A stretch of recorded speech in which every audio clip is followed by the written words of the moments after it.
Bismillahirrahmanirrahim. Assalamualaikum warahmatullahi wabarakatuh. Alhamdulillahi rabbil alamin. Hamdan katsiran thayyiban mubarakan fi kama yuhibbu rabbuna wa yardah. Wa asyhadu an la ilaha illallah wahdahu la syarikalah. Wa asyhadu anna Muhammadan abduhu wa rasuluh. Allahumma salli ala nabiyina Muhammad wa ala alihi wa man tabi'ahum bi ihsanin ila yaumiddin. Allahumma inna nas'aluka ilman nafi'a wa rizqan thayyiba wa amalan mutaqabbala. Kita bersyukur pada Allah. Allah telah memberikan kita nikmat, di antaranya mudah-mudahan kita termasuk di antara hamba Allah yang memiliki hati yang lembut, yang mudah dipahat seperti lilin. Kata Imam Ibnul Qayyim, hati itu ada 3 macam. Yang pertama adalah hati yang keras seperti batu. Yang kedua adalah hati yang cair seperti air. Yang ketiga adalah hati yang lembut seperti lilin. 3 hal ini Imam Ibnul Qayyim jelaskan di kitab beliau Miftah dari Sa'adah ketika menjelaskan al-qulubu aw'iyatun. Hati itu ibarat wadah. Hati itu ibarat wadah. Kalau wadahnya itu mudah untuk diukir, ditulis, maka itu hati yang baik. Apalagi bisa menyimpan sesuatu di situ. Tadi kita lihat, hati yang pertama hati yang seperti apa? Keras seperti batu. Sulit dipahat. Sulit juga tersimpan. Kita mohon pada Allah semoga kita tidak memiliki hati yang keras, tidak memiliki hati yang kerasnya seperti batu tadi. Kemudian yang kedua, hati yang cair seperti air. Perhatikan ini, air seperti ini kalau saya kasih tinta, tintanya itu masih bisa saya buat ukiran gitu ya, cuma di permukaan saja. Saya tuliskan sesuatu ya cuma di atasnya saja. Ketika saya usap nih permukaan air, maka hilanglah coretan-coretan tadi. Ya, hilangnya coretan-coretan tadi. Jadi bisa jadi dia terima sesuatu tapi tidak tersimpan. Maka ada orang keadaannya seperti yang kedua, hatinya itu bisa nangkap tapi tidak bisa menyimpan sesuatu. Nangkapnya pun masih belum jelas. Kita mohon pada Allah semoga kita juga diselamatkan dari hati yang kedua ini.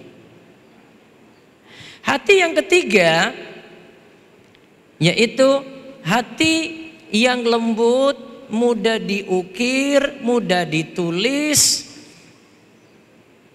dan ketika ditulis masih tersimpan tuh, masih tersisa. Yaitu kata Imam Ibnul Qayyim, hatinya seperti lilin atau semacam itu. Maka ini sebagai awal jamaah sekalian, semoga Allah Subhanahu wa taala memberikan kita hati yang bersih, hati yang mudah menerima sesuatu yaitu ilmu, di mana ilmu ini adalah kebaikan bagi diri kita.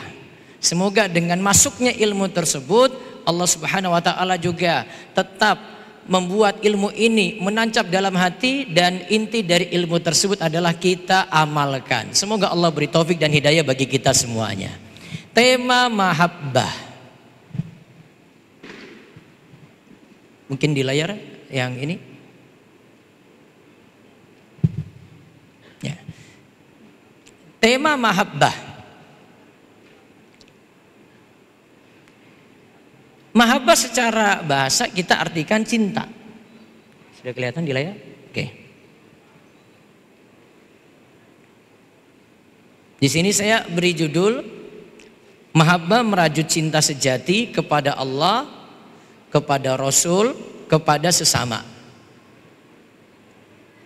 Untuk tema hari ini ada dalam buku kecil ini. Saya sendirikan, pembahasannya ada pada pembahasan cinta kepada Allah, cinta kepada Rasul, dan cinta kepada sesama. Cuma satu tema yang dihilangkan di sini dari buku aslinya, yaitu cinta antara suami dan istri. Karena sudah tercakup di dalam pembahasan nanti di bab kedua dan bab ketiga dari buku ini. Nah, pembahasannya kalau kita lihat di sini, saya di sesi ini nanti sebagai pengantar dan nanti ada sedikit pengantar dari penjelasan Imam Ibnul Qayyim tentang memahami cinta itu bagaimana. Lalu yang kedua, kita akan amalkan satu doa yang mudah-mudahan bapak-bapak, ibu-ibu, jamaah semua yang turut hadir, ikhwan dan akhwat sekalian bisa menghafalkan doa ini. Nanti saya akan tuliskan dan bisa dilihat nanti doa tersebut. Terus yang ketiga, ya, kita akan lihat salah satu kaidah cinta yang penting untuk mengantar tema kita yang akan dibahas oleh Ustadz Abdurrahman Zahir, Ustadz Aminur Baiz, dan Ustadz Khalid di kesempatan hari ini. Baik jamaah sekalian, kita masuk dulu. Setelah saya tunjukkan ini tentang tema mahabbah, lihat pembahasannya secara lebih lengkap.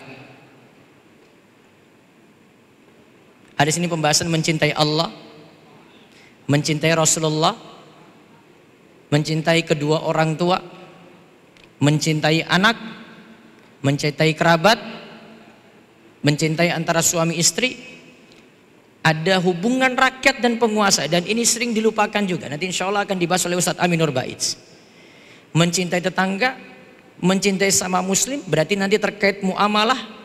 Contoh di sini nanti kita lihat bagaimana Islam mengajarkan menyebarkan salam, memenuhi undangan, memberi nasihat, mendoakan yang bersin, menjenguk orang sakit, mengiringi jenazah, terus tidak menyakiti sesama muslim. Dan ditambahkan dengan pembahasan bolehkah mencintai non muslim atau punya hubungan dengan non muslim, dalam batasan-batasan apa saja yang syariat itu bolehkan ataukah tidak. Baik, sekarang lihat di pembahasan berikut. Kita lihat makna cinta yang dijelaskan oleh Imam Ibnul Qayyim. Saya terjemahkan ini. Terjemahannya saya sudah bantu dengan ini, si ChatGPT.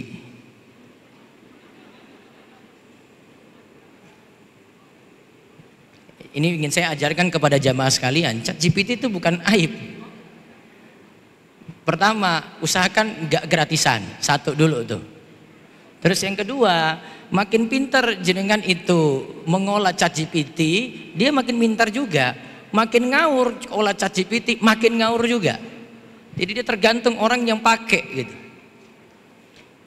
Saya jelaskan di sini ada perkataan Imam Ibnul Qayyim bagus sekali. Kita ambil beberapa intisarinya saja. Menurut Imam Ibnul Qayyim, cinta adalah kedudukan paling tinggi yang diperebutkan oleh para pesaing. Jadi orang yang akan berlomba-lomba demi cinta. Menjadi tujuan utama orang-orang yang beramal, menjadi fokus para pelari cepat dalam kebaikan. Mereka yang mencintai rela mengorbankan segalanya demi meraihnya. Berarti ada catatan penting di sini. Cinta butuh pengorbanan. Para ahli ibadah pun menemukan ketenangan melalui semilir hembusan cintanya. Mereka juga harus di situ berjuang pada sesuatu. Contoh jamaah sekalian, Allah Subhanahu wa taala katakan di dalam surah Az-Zariyat, di dalam surah Az-Zariyat, innal muttaqina fi jannati wa na'im. Sesungguhnya orang-orang yang bertakwa itu berada di surga, akan mendapatkan kenikmatan-kenikmatan. Akhidina ma atahum rabbuhum innahum kanu qabla dzalika muhsinin. Mereka nanti akan mendapatkan apa yang Allah berikan, dan mereka itu di dunia termasuk orang-orang yang berbuat ihsan, orang-orang yang berbuat baik. Coba lihat, pengorbanan orang yang beriman di sini apa? Kanu qalilan minal laili ma yahja'un. Mereka sedikit sekali tidur di waktu malam. Apa pengorbanannya di situ? Sedikit tidur di waktu malam. Ada pengorbanan. Kenapa mereka korbankan waktunya tidur sedikit? Ada ibadahnya di situ. Mereka gunakan waktu malamnya. Ada tahajudnya, ada witirnya. Tahajud misalnya minimal 2 rakaat, witirnya minimal 1 rakaat. Di saat orang-orang itu terlelap tidur, dia bangun, walaupun mungkin bisa mepet-mepet dengan waktu subuh, tak masalah. Dia bangun, dia ambil air wudhu, dia lihat kanan kirinya tidur, dia lakukan sholat. Dia tinggalkan dulu, harusnya dia mau bangun pun bisa pas waktu subuh. Itu baru waktu wajibnya. Kalau ada panggilan azan di situ, karena sholat wajib. Kalau tahajud dan witir kan tidak. Dia korbankan waktunya, dia korbankan tidurnya yang masih bisa dilanjut. Lalu dia berdiri untuk melaksanakan tahajud. Tadi minimal berapa rakaat? 2 rakaat. Ditutup dengan witir minimal dari rakaat ganjil 1 rakaat. Maka cinta di sini Imam Ibnu Qayyim ajarkan pada kita, cinta butuh pengorbanan. Kanu qalilan minal laili ma yahjaun. Mereka sangat sedikit sekali tidur di waktu malam. Mereka tinggalkan nikmat tidur mereka jauh dari ranjangnya tadi demi menjalankan sholat karena Allah Subhanahu wa ta'ala. Terus Imam Ibnu Qayyim katakan lagi, cinta adalah makanan bagi hati, gizi bagi roh, penyejuk bagi mata. Ia adalah kehidupan sejati. Siapa yang kehilangan cinta ini, sejatinya ia tergolong orang mati. Jadi kalau cinta ini tidak dapat, maka dia tergolong orang mati. Ia adalah cahaya. Siapa yang tidak memiliki cahaya ini, hidupnya akan tenggelam dalam samudra kegelapan. Ia adalah obat penyembuh. Tanpa cinta, hati akan dipenuhi segala jenis penyakit. Ia adalah kenikmatan hakiki. Siapa yang tak berhasil merasakannya, hidupnya hanyalah kumpulan duka dan derita.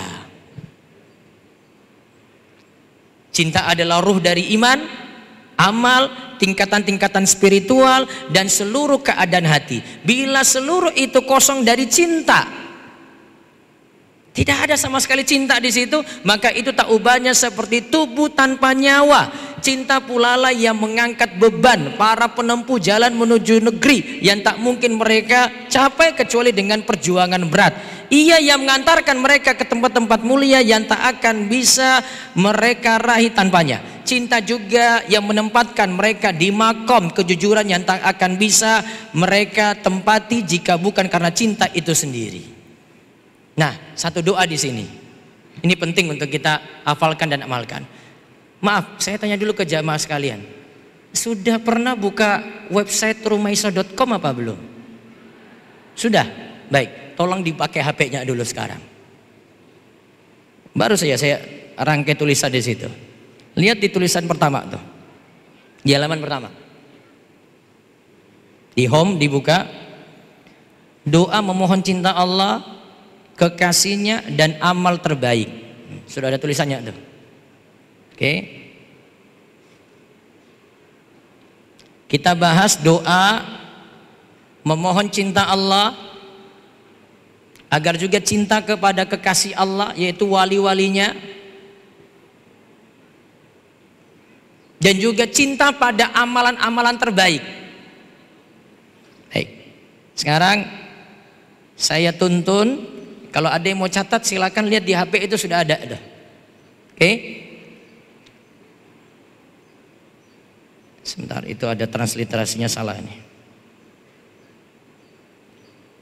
Nanti saya perbaiki transliterasinya sini ya. Saya pakai lafaz untuk aku dulu. Coba diikuti. Allahumma inni as'aluka hubbak wa hubba may yuhibbuk wa hubba amalin yuqarribuni ila hubbik.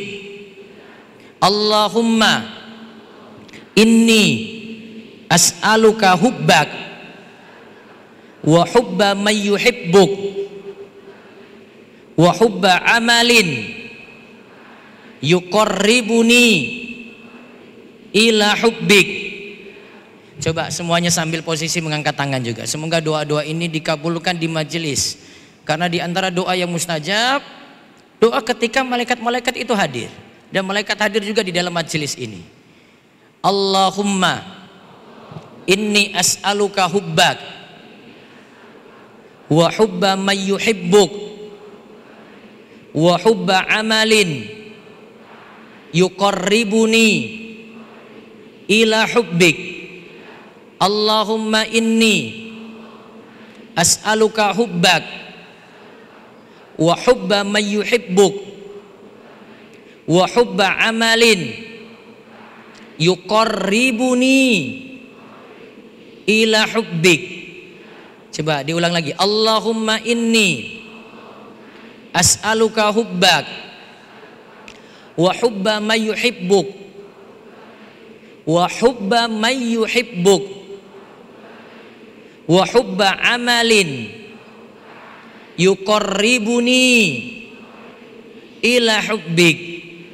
Diikuti artinya. Ya Allah, aku memohon kepadamu cinta kepadamu, cinta kepada orang yang mencintaimu, cinta kepada amal yang mendekatkanku kepada cintamu.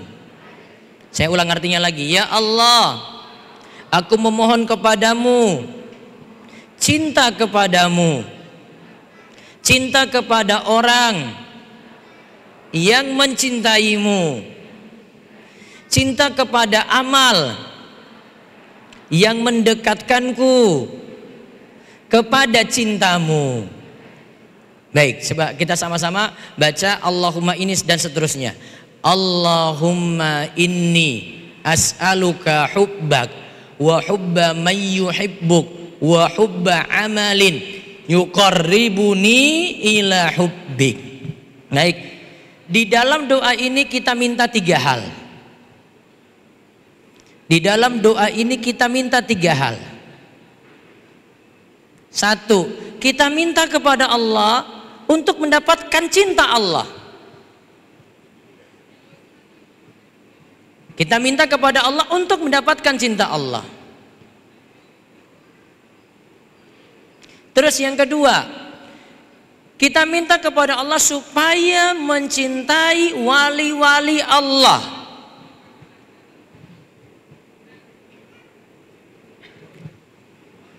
Kita mohon kepada Allah supaya bisa mencintai wali-wali Allah, yaitu mencintai orang-orang beriman, orang soleh. Tentu saja mulai dari para nabi, siddiqin, syuhada, dan orang-orang soleh yang lainnya. Terus yang ketiga, kita minta kepada Allah amalan yang mendekatkan pada cinta Allah. Kita minta kepada Allah amalan yang mendekatkan kepada cinta Allah. Saya ulang. 1, kita minta apa?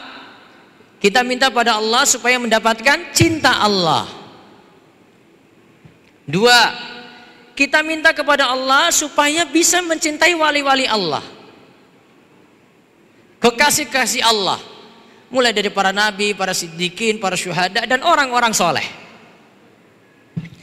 Yang ketiga, kita minta kepada Allah supaya ditunjuki pada amalan, supaya mencintai amalan, supaya menyukai amalan yang mendekatkan kita juga pada Allah.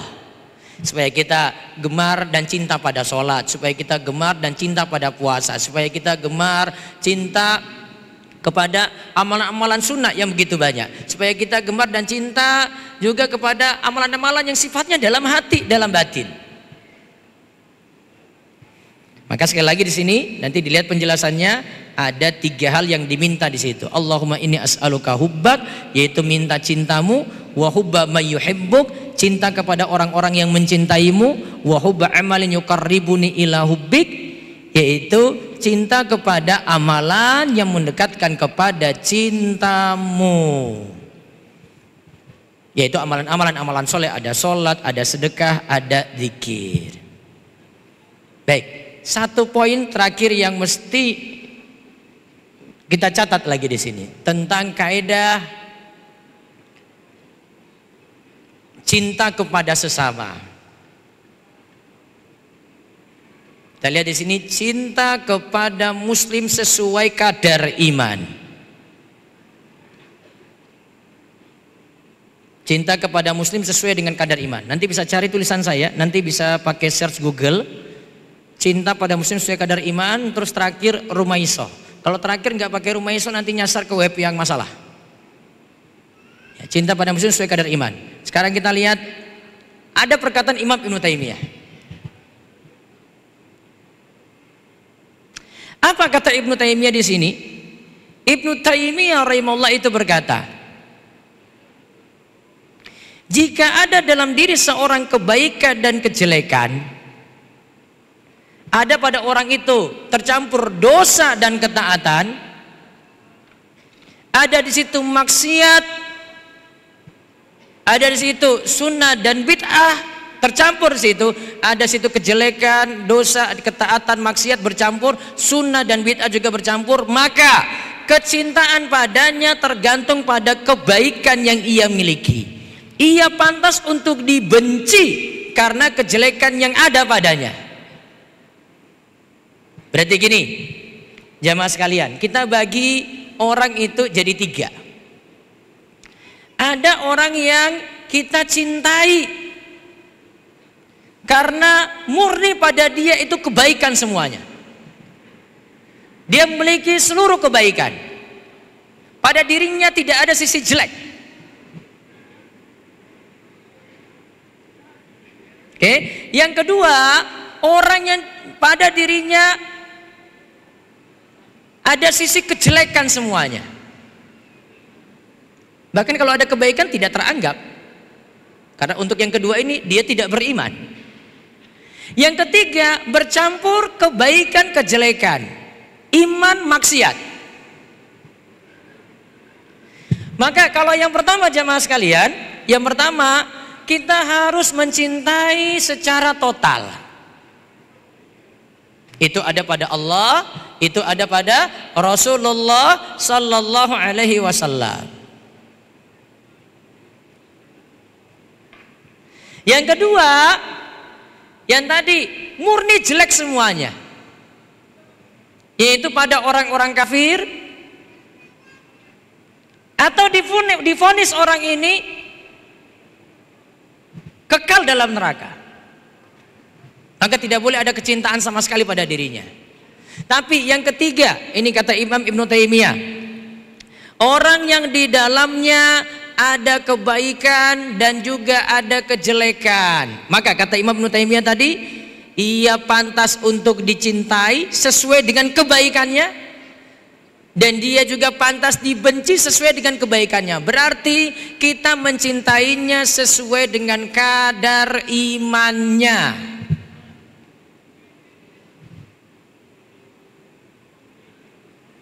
Imam Ibnu Taimiyah kasih contoh. Contohnya, ada pencuri yang miskin. Kalau ada pencuri yang miskin, tetap nggak dia dapat potong tangan? Karena punya kasus tadi dia mencuri. Iya. Di samping itu juga ia berhak mendapatkan harta dari Baitul Mal untuk memenuhi kebutuhan dia. Berarti dari satu sisi dia tetap kena hukuman, dari sisi yang lain tetap di situ ada rasa kasihan padanya karena statusnya sebagai orang miskin. Maka jamaah sekalian, dari pembahasan kita nanti, kalau sudah kaitannya mencintai sesama, ya, kalau sudah pembahasannya mencintai sesama, maka mencintai sesama itu dilihat dari tingkatan iman. Saya punya teman Ustadz, teman saya ini ada sisi baiknya, ya kadang dia ngajak saya juga untuk maksiat. Maka karena dia itu teman, kita tetap bisa dekat dengan dia selama kita tidak diwarnai oleh dia. Tapi dari sisi maksiatnya kita tidak ikuti, kita tidak kumpul bersama dia untuk maksiatnya, kita jauhi dari sisi ini. Ada kaidah yang bagus lagi jamaah sekalian untuk memahamkan bagaimana kaidah dalam bergaul. Di samping dengan kaidah ini kaidah terakhir. Ini pembahasan Imam Ibnul Qayyim lagi. Bergaul itu ada 4 macam. Bergaul itu ada 4 macam atau 4 istilah. 1. Bergaul seperti kita butuh makan.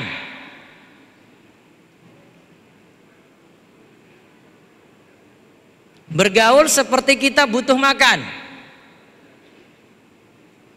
2. Bergaul seperti kita butuh obat.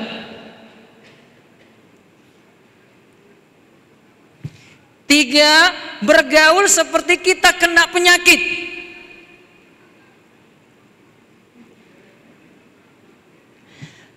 4. Bergaul seperti kita kena racun bisa mati. Baik, coba diulang tadi. Pertama, bergaul seperti kita butuh apa? Makan. Baik, Bapak Ibu-ibu di sini, kita butuh makan kapan? Butuh setiap waktu? Bisa lepas dari makan dan minum? Tidak bisa. Minimal kalau kita ngaji kayak gini ada di situ tumbler saya, kemudian saya sediakan minum di situ untuk saya minum. Dibutuhkan tiap waktu. Maka ini ibarat untuk bergaul dengan orang-orang berilmu, orang-orang soleh. Maka ibaratnya itu seperti kita butuh makan. Yang kedua tadi apa? Bergaul seperti kita butuh apa? Obat. Pertanyaannya, butuh obat kapan? Ketika sakit. Kalau tidak sakit, butuh obat? Tidak. Maka sebutuhnya saja. Ketika dia buat masalah, saya enggak dulu lah, dia nih dari sisi ini jelek, ya saya yang perlu-perlu saja. Saat kalau saya kumpul-kumpul dengan dia, ada dampak jelek yang saya dapati. Dia biasanya ngerumpi, dia biasa ngegosip dan seterusnya. Sisi ini enggak, tapi karena dia itu jual sesuatu, dia jual yang manfaat untuk saya beli. Sebutuhnya saja. Yang ketiga, seperti kita itu kena penyakit. Nanti tambah sakit, sakit lagi, dan bisa sakitnya itu bertambah parah. Kadang dengan pemahaman yang menyimpang, yang bukan sampai kemurtadan, ada di situ karena dia itu jauh dari sunnah Nabi, dia itu lakukan maksiat, lama-lama hati kita itu jadi sakit. Terus yang keempat, seperti kita itu terkena racun, bisa mati karena pemahaman dia yang sesat, bisa membuat kita jadi kafir. Baik, dari pembahasan ini sebagai muqaddimah yang terakhir tadi, kita mencintai orang lain sesuai dengan kadar iman dan perhatikan bagaimana kita berinteraksi, kita bergaul dengan orang lain. Lihat dari 4 keadaan, ambil yang 2, tinggalkan yang 2. Kita butuh makan, berarti cari teman seperti ini, orang-orang soleh. Kita itu butuh obat, berarti cari orang yang sesuai dengan keperluan kita. Yang ngundang penyakit, yang sifatnya seperti racun, itu yang kita jauhi. Ambil yang 2, teman seperti ini, dan tinggalkan teman yang 2. Baik, itu muqaddimah kami untuk pengantar mahabbah. Nanti penjelasan lengkapnya insya Allah dalam 2 hari ini, ditambah dengan hari yang ketiga untuk tema parenting. Semoga Allah beri taufik dan hidayah bagi kita semuanya, dan Allah mendatangkan rasa cinta kepada kita, cinta kepada Allah. Kita mendapati cinta Allah, kita juga bisa cinta kepada wali-wali Allah. Allah beri taufik kita cinta kepada orang-orang beriman, dan juga mudah-mudahan kita mencintai amal-amal yang terus mendekatkan kita kepada Allah. Baik, selanjutnya Bang Kevin, kuis.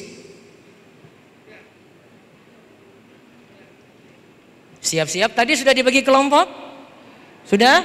Oke, monggo Bang Kevin. Siap, terima kasih Ustaz. Tadi sudah baca doa bareng-bareng juga Ustaz ya, menghafal doa tentang meminta rasa cinta ya Ustaz ya, kepada Allah dan kepada orang-orang yang mencintai Allah SWT gitu Ustaz ya. Keren.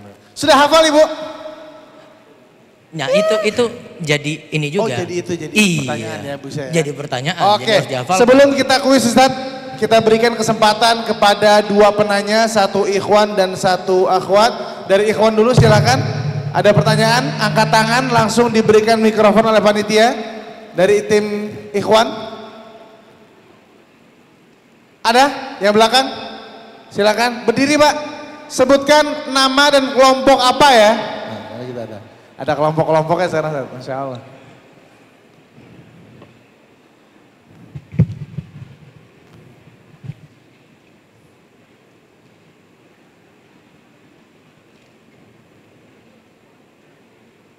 Ada? Oh, mikrofonnya belum ya? Kedengeran nggak? Nggak. Jauh.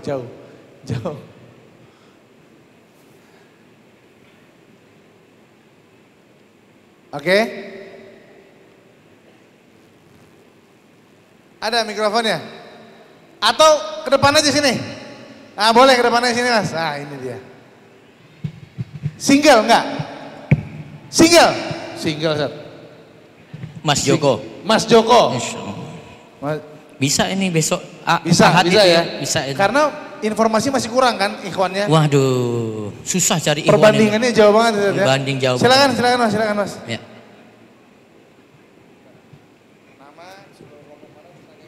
Nama, alamat, nomor WA. Enggak usah. Assalamualaikum warahmatullahi wabarakatuh. Assalamualaikum. Perkenalkan Ustadz, nama saya Ahmad Maris Septiono, bisa dipanggil Maris. Maris, iya. Maris. Aslinya dari Pacitan, Jawa Timur.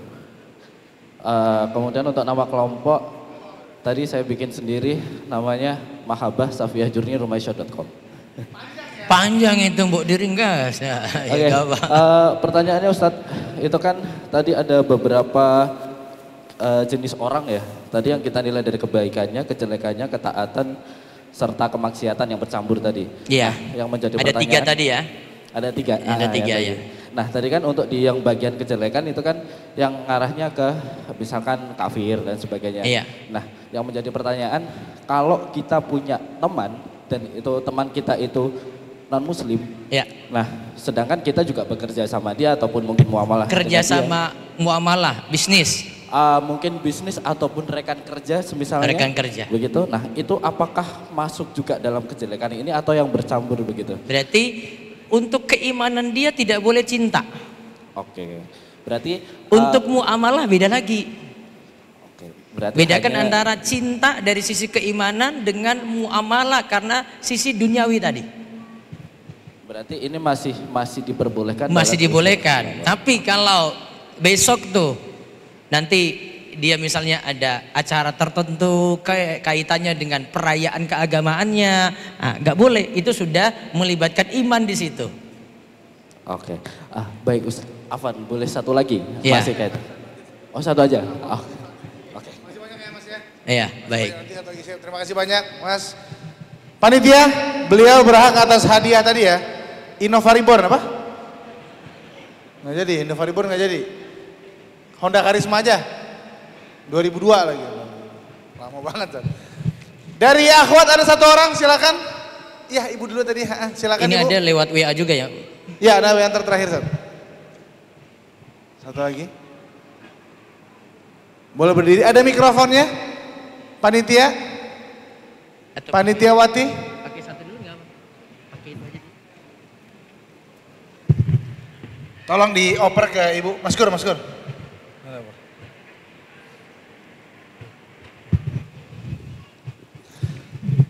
Silakan Ibu, dengan siapa, dari kelompok mana, silakan. Assalamualaikum warahmatullahi wabarakatuh. Perkenalkan saya Ibu Tia, kelompok dari Aura. Mawar? Haura. Iya. Oh ya Haura, oke. Haura. Baik, Ustadz izin saya bertanya, mungkin ini juga mewakili teman-teman kami bagi akhwat ya. Pertanyaannya, kami sering bersosialisasi ya, bersilaturahmi dengan teman-teman berbagai kelompok banyak sekali di Jogja ini. Ya, saya tidak menyebutkan satu-satu nama kelompok-kelompok itu, tapi seperti ini. Kami berkelompok, mengadakan silaturahmi dengan ya kita sebagai muslim, kita mengadakan acara-acara bertema muslim. Kita ingin semuanya berbicara, berpikir semuanya sesuai dengan kaidah kita sebagai muslimah. Tapi kadang-kadang ada beberapa yang kita sudah berselimut dengan seperti ini, baik, pengen berbaik, bicara baik, tapi ada juga nanti kita sudah seperti ini kok ada di belakang suara-suara yang tidak sesuai dengan kita sebagai muslimah, ada kusak-kusuk istilahnya bahasanya. Jadi ini bagaimana kita untuk berteman yang seperti tadi, apakah akan kita menjauh, berteman, menasehatin, atau kita mengundurkan diri, atau bagaimana, mohon petunjuknya seperti itu. Supaya kita tetap silaturahmi kita tetap berjalan baik. Terima kasih. Oke, kebayang Bu, terima kasih banyak. Ustaz kedengaran Ustaz? Ringkasannya adalah beliau ini bermuamalah dengan banyak muslim. Dari berbagai macam latar belakang dan pola pikir. Kurang lebih gitu Ustaz. Dalam perkumpulan-perkumpulannya ini kadang-kadang bicara masalah keagamaan, ada beberapa yang gak cocok sama beliau. Menurut Ustadz kira-kira langkah apa yang tepat yang beliau ambil? Gitu Bu ya? Betul ya? Sekarang saya berikan kaidah mudah saja. Pak Kevin itu Pak, lebih jelas. Saya berikan kaidah mudah saja gini. Kita kan sudah tahu tadi standar kita berteman bergaul itu standar iman dulu. Kalau sudah sama-sama beriman, sama-sama muslim, ya wajar saja kita dekat.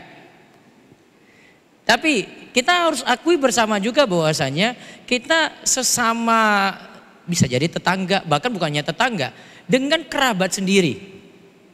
Belum lagi dengan orang luar, dengan teman-teman yang ada di luar itu. Pemahamannya macam-macam. Saya kasih contoh simpel, guru ngajinya saja beda-beda. Guru ngaji berbeda, pemahaman berbeda lagi. Ada juga karena faktor afiliasinya. Ormasnya beda, pemahamannya beda lagi. Tapi apakah nanti menghilangkan kecintaan sama muslim? Enggak juga. Maka tolong dibedakan kita itu, sikap kita pada orang kafir dengan sama muslim ini harus berbeda. Kita masa benci banget dengan orang kafir tapi dengan sama muslim walaupun beda pemahaman. Itu kok diperlakukan sama dengan orang kafir, ini aneh. Ini salah. Maka harusnya disikapi kayak gimana? Antara dua kemungkinan Bu, yang tadi kata Ibnu Qayyim. Yang pertama, kita sikapi seperti kita butuh makan. Saya bisa jadi ngaji pada seorang guru tidak ada di tempat saya kecuali guru ngaji dia ngajarin tahsin dan dia fokus di tahsin saja. Saya butuh ilmu itu. Dia tidak recoki saya dengan pemahaman enggak, cuma ilmu tahsin saja. Masa saya tidak bisa perlakukan dia seperti butuh makan? Itu. Dan ada yang kita kadarnya nanti berkurang. Oh mohon maaf, saya tidak setuju dengan pemahaman ini, saya tidak setuju dengan amalia dia, saya tidak setuju dengan zikir dia, saya tidak setuju dengan cara dia itu beribadah. Oke, ini tidak setuju. Tapi apa, berteman itu jadi hilang? Tidak juga. Ya kan, tidak juga. Sungguh tidak adil kita perlakukan orang yang beda afiliasi atau beda pemahaman sama seperti kita itu nyikapi orang kafir. Ini aneh. Ya. Maka wajar saja kalau saya sendiri ya, nanti kalau lihat nanti muamalah saya dengan orang manapun saya berusaha untuk buat baik. Saya dengan pihak ormas juga sama. Saya dengan tokoh yang ada di desa saya walaupun beda pemahaman, beda ormas, saya tetap. Karena apa? Ya ini sama-sama muslim. Beda kalau dia itu kafir. Kalau dia pun kafir, kalau dia tetangga saya, tetap ada muamalah baik dengan dia. Maka Syekh Ibnu Utsaimin itu di dalam pembahasan ini yang ada di dalam buku ini, beliau juga tekankan ini yang terakhir. Beliau tekankan makin kita punya kedekatan dengan seseorang dan dia itu makin beriman, muamalah dengan dia harusnya makin dekat. Kalau ada dari sisi itu berkurang, cuma dari sisi itu aja berkurang, tapi tetap ada muamalah. Hatta sampai itu orang kafir, dia tetangga kita, apa kita tidak boleh kasih makan ke dia? Boleh. Contoh di pembahasan kurban yang kemarin kita lewati, kurban pun boleh dibagi pada orang kafir. Ya, ini menurut pendapat yang paling kuat kecuali mazhab Syafi'i yang tidak bolehkan. Kurban pun boleh bagi pada orang kafir. Itu contoh. Jadi tolong sikapi adil bagaimana kita menyikapi yang beda keyakinan dengan yang cuma beda pemahaman dari sisi fikih, dari sisi guru ngaji, dari sisi afiliasi, dari sisi ormas. Tolong hal ini dibedakan karena kita muslim itu masih bersaudara di atas keimanan. Gitu Bu. Oke Ustaz, terima kasih banyak Ustaz. Jadi setidak setuju tidak setuju saya dengan kamu, kamu tetap saudara saya. Gitu Ustaz ya? Yes. Insya Allah. Terakhir Ustaz nih, persiapkan kelompok Anda. Sehabis pertanyaan ini akan ada 2 pertanyaan dari Ustadz yang memiliki poin atau hadiah untuk Anda dan kelompok. Terakhir Ustadz, bismillah, nama saya Putri Aini. Mana tadi WhatsAppnya guys?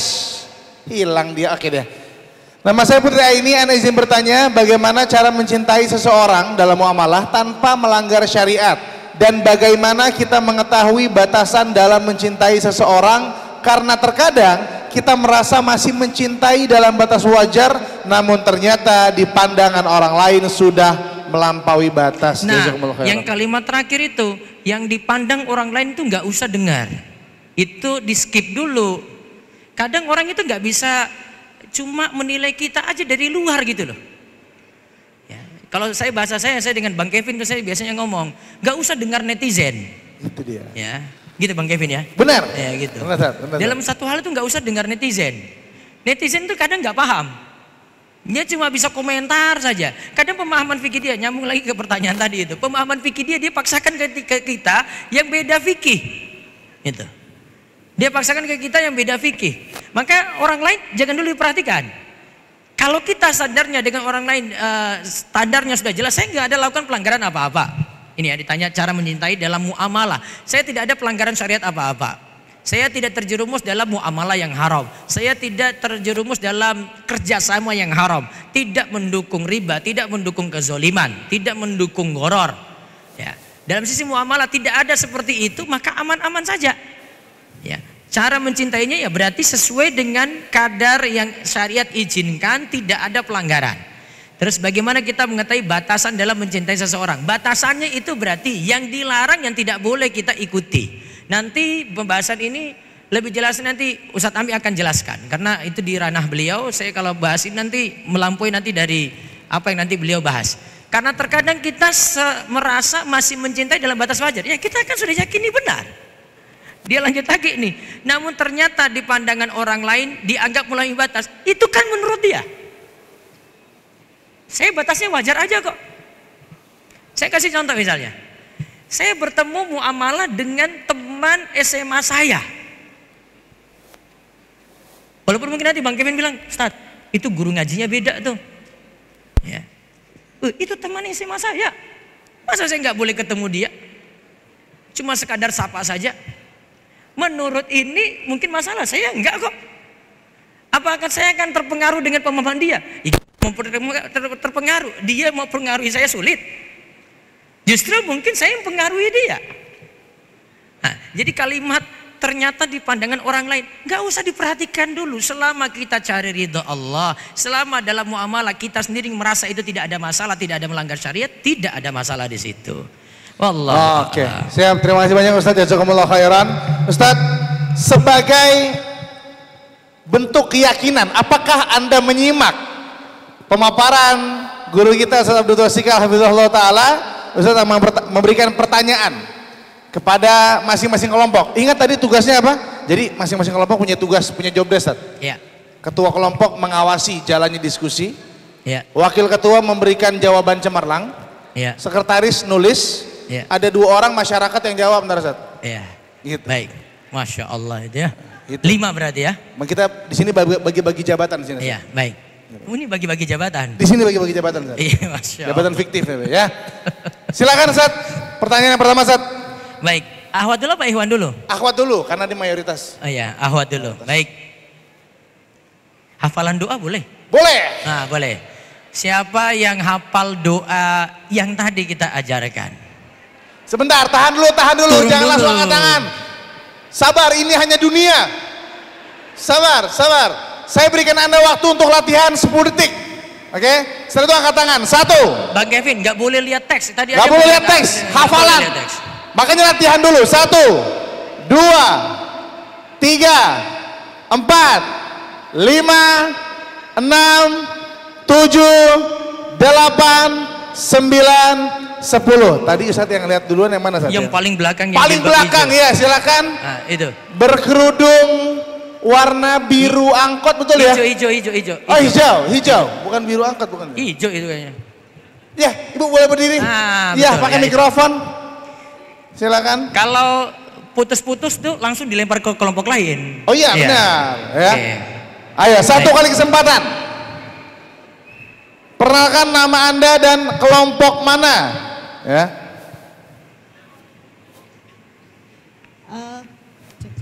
Assalamualaikum warahmatullahi wabarakatuh. Waalaikumsalam warahmatullahi wabarakatuh. Nama saya Mutiara Zulfa. Kebetulan tadi belum bikin kelompok, Ustadz. Oh, jadi ini solois sekarang ya dia? Iya, single fighter. Single fighter, oke. Doanya apa, Ibu? Allahumma inni as'aluka hubbaka wa hubba man yuhibbuka wa hubba amali yuqarribuni ila hubbik. Masya Allah. Mantap. Artinya belum? Hah? Artinya? Sudah ada. Sudah. Dapat hadiah, Masya Allah, luar biasa. Terima kasih banyak Ibu Siti Zulfa. Ya. Betul ya? Iya. Iya benar, kurang lebih gitu. Satu lagi untuk Ikhwan Sat. Wahai laki-laki, simak baik-baik ya. Pertanyaan Sat. Baik. Pertanyaan yang kedua untuk Bapak-Bapak. Ini pertanyaan teori. Ya. Sebutkan 3 macam hati tadi yang disebutkan Ibnul Qayyim. 3 macam? Hati. 3 macam hati yang disebut Ibnu Qayyim. Oke. Yang tadi ya kacamata, iya betul Anda. Buku. Yang sudah angkatan berdiri Pak, berdiri. Iya betul. Silakan. Mikrofon, tolong panitia. Panitia ada? Apa saya? Maju aja. Tunjuk tadi. Maju aja lagi. Sini Pak, boleh. Tadi katanya sudah. Mana tadi yang ditunjuk? Itu yang berdiri. Silakan. Ayo Pak. Silakan. Yang tadi lagi ya? Bukan. Beda lagi. Mikrofon. Ya, tadi sudah siap mikrofon buat Ikhwan. Silakan. Dengan siapa dari kelompok mana? Jawabannya Mas, silakan. Ya, perkenalkan saya Doni. Kebetulan kalau kelompok saya tadi sempat ke belakang, jadi belum tahu. Ntar gabung aja ya. Ada kelompok mana-mana. Oke. Jawabannya Mas? Jawabannya hati yang keras seperti batu, hati yang cair seperti air, hati yang lembut seperti lilin. Nah, apa gitu keterangannya gimana?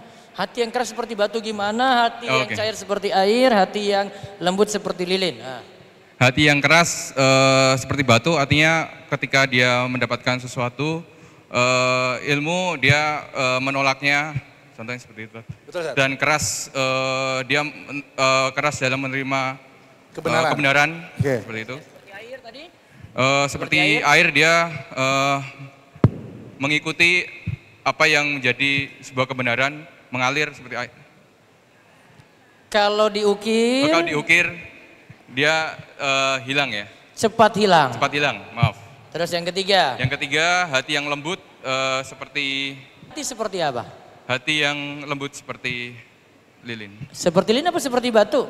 Seperti lilin. Oke, baik betul. Ya. Dapat hadiah saja, Masya Allah, luar biasa. Dapat hadiah, terima kasih. Bentar panitia ngasih hadiah Mas Insya Allah ya. 1 unit rumah dari Lego. 2 aja. Sudah, Ustaz. Sudah cukup. Terima kasih banyak Ustaz.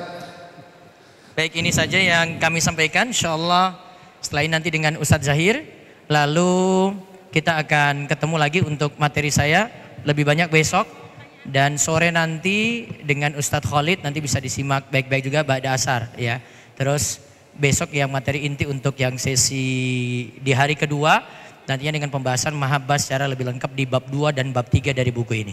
Baik demikian, semoga manfaat, semoga Allah beri taufik bagi kita semuanya dan kita terus bisa meraih cinta Allah Subhanahu wa taala. Wabillahi taufik. Assalamualaikum warahmatullahi wabarakatuh. Waalaikumsalam warahmatullahi wabarakatuh.